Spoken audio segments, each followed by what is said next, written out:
Hello and welcome to the Should You Buy for the Annihilator, one of the new mechs coming with the 3060 tech.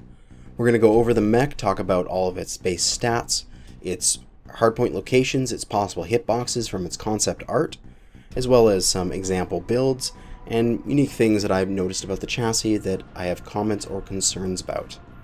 But first off here, let's just look at the art and a little bit of the hitboxes, because it'll be reflective of what we want to talk about with the rest of the video here. We can see this is a big old mech. It's got a protruding center torso. The question is, how much of this is side? If this whole little bulbous thing is CT, this thing's going to drop really fast in a fight, as people can just CT it. If this is like stalker-like, if you know what I mean, with huge coverings of side torso on that center torso, it's going to last longer, but also mean it's easier to side torso, which would mean less likelihood that you would want to run an XL or anything like that. Another concern I have here is this sort of head section.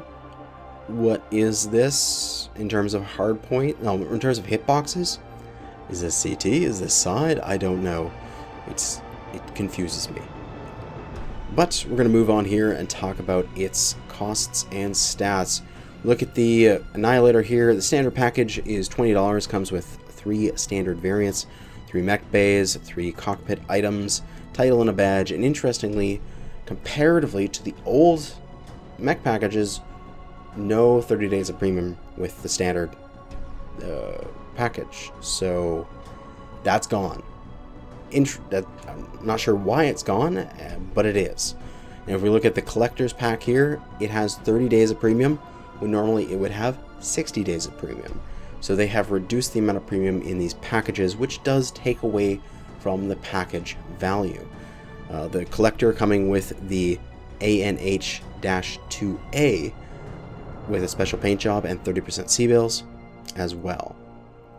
And then the rest of it follows the standard add-ons, with the hero being $15 and the additional 2 reinforcements being $15. So we're going to take a look at the hero and the reinforcements and see if they do anything that makes them OP or pay to win comparatively to the standard variants. We're going to go down here and take a look at its specs. If I can get this positioned correctly. There we go. The Annihilator is a 100-ton inner sphere battle mech. It has a woefully small 200 standard for its stock engine, which means it only has a maximum engine rating of 300, which is very small for a 100-tonner.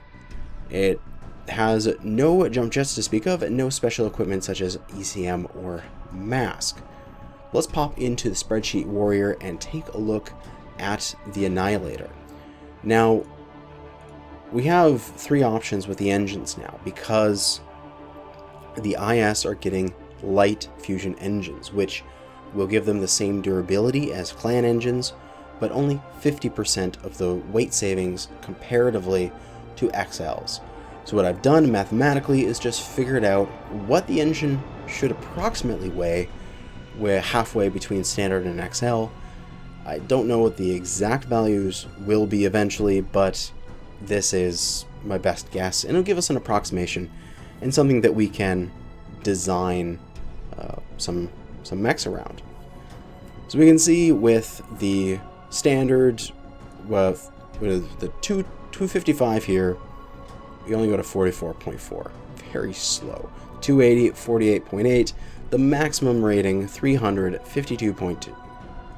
This mech is going to be slow no matter what, but I think you have to run a 300 on this thing. Not only is it going to give you the 2 slots to put double heat sinks in, but just do it. You have such a low engine rating, you just have to take your max engine so that you are able to move at a decent click.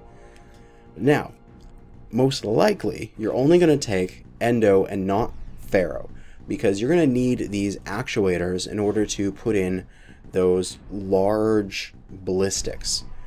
And the actuators, available slots to put in the large ballistics, is they're going to take a lot of crit space.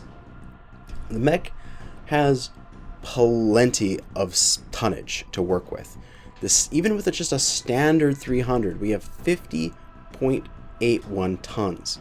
With a light 300, which is what you could maybe go to, you get 55.56. Now, I wouldn't go past that to an XL because I think that mech will be very easily killed with an XL. It's not worth it to get another 5 tons when you could have clan durability for 55 tons or standard durability for 50 tons. Well, 51 after you round up. The thing's going to be either a standard 300 or a light 300. The XLs are going to be left on the side. We're going to head back here to the mech and let's take a look at its hard points. Now, we'll go through these one by one as they are battle mechs, so they cannot change these hard points.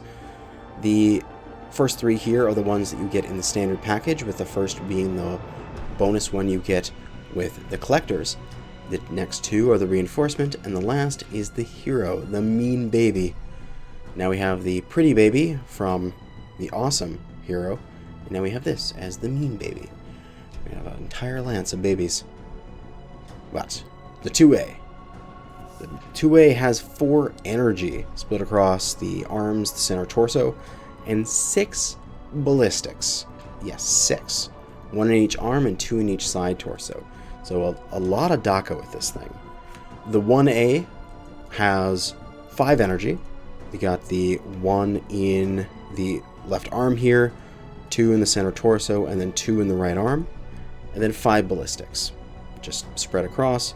Left arm, right arm are 1, right torso is 1, and left torso is 2. The 1E, the last one in the standard package, is a mass energy mech, with 3 energy in each arm and 2 in the center torso. The 1X, the first of the reinforcements, has 7 energy with 4 ballistic, and interestingly, the first one to have an head energy hardpoint. So 1 in the head, 2 in each of the arms, and 2 in the center torso, with a ballistic in each of the arms and each of the side torsos. The 1P is the next one, the last of the reinforcement packages, and it has 6 energy spread across the mech in the torso sections, and 4 ballistics, all in the arms. The last one is the hero, the mean baby, and it has the energy in the head, 2 in the left arm, 2 in the right arm, 1 in the center torso, for a total of 6 energy, and then 4 missile. The first one to actually have missile. That's what's unique about the hero here. So 2 missile in each side torso. So not doing the typical Annihilator route of massive DACA. It will instead do probably something along the lines of LRMs or MRMs or SRMs. Oh God, I love having all those options. Let's go through and talk about a few builds that you can do on some of these mechs. Now, of course, first thing some people are going to do is mass AC2s. They're going to get their 2A here, or any of the other ones that have 5 ballistics. So the 2A has 6 ballistics, this one has 5 ballistics. You're going to put 6 AC2s or 5 UAC2s, or even, like, say 5 rotary AC2s, and put on standard 300 or a light 300, fill it up with ammo and enough DHS to keep it from overheating, and DACA the hell out of things. And it's going to be basically the Inner Sphere's version of the Direwolf, which is great. It's going to have those 6 AC2s, it's going to have them on a macro, it's going to make people cry, and it's going to be absolutely beautiful with all of that firepower going downrange. So that's one example build. Another one that you can do on a lot more of the mechs just uses 4 ballistics, and it's 4 rotary AC5s with about 10 tons of ammunition. You can choose whether or not you want to have backup lasers to that, or if you just want to take more ammo or more heat sinks, and then a standard or a light 300. And I mean, rotary AC5s, you're just going to be pumping out the shells. People are going to be having mass screen shake when those things are firing. Oh, it's going to be beautiful. Now, of course, you can also do some ballistic builds that are like AC20 based Ultra 20. Very important to note about AC20s and such. The Annihilator has lower and upper actuators, so that means that you can't put an AC20 in an ARM. However, the 1P doesn't. It just has upper.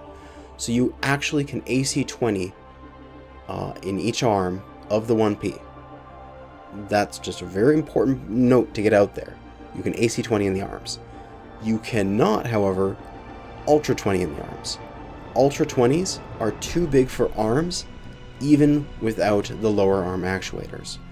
Ultra 20s for the IS absolutely have to go inside torsos with a standard engine.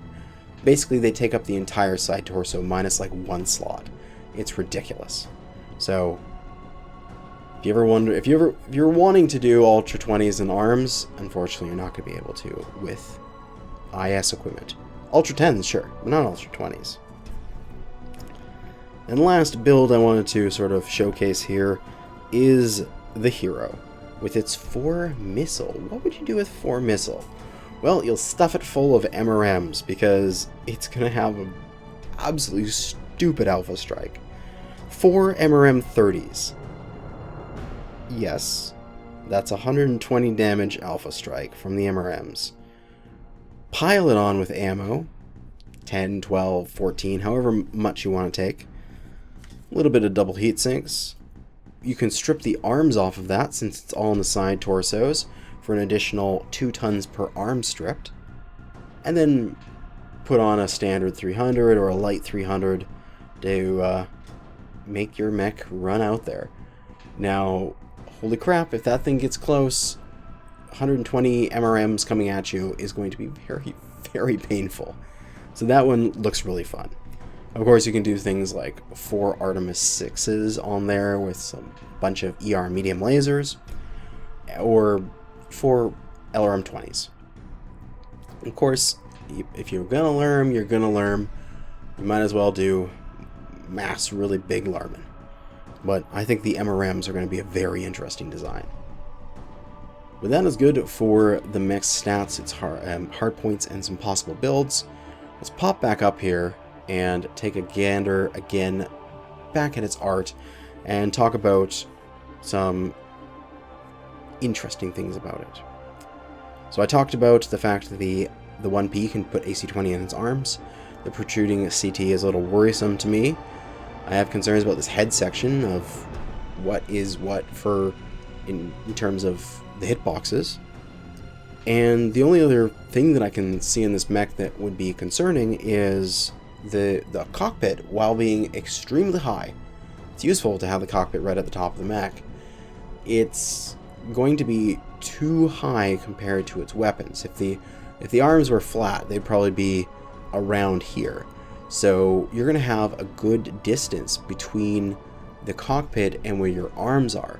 So if you can see something, doesn't mean you can shoot it. So you're going to have to come a little bit further forward out of cover in order to see your opponent and hit them, not just see your opponent.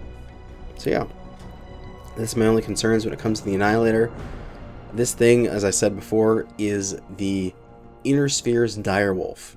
It's going to be a massive pile of weapons on a very slow platform. And you do not want to get in front of this thing. It will rip your face off. But overall, I don't really see any issues with the reinforcements or the Hero in terms of pay to win or pay to optimize. The standard variants have more than enough ability to try out different builds. And yeah, I think the mech's great. But that's going to be it for now. Thanks for watching, and good hunting.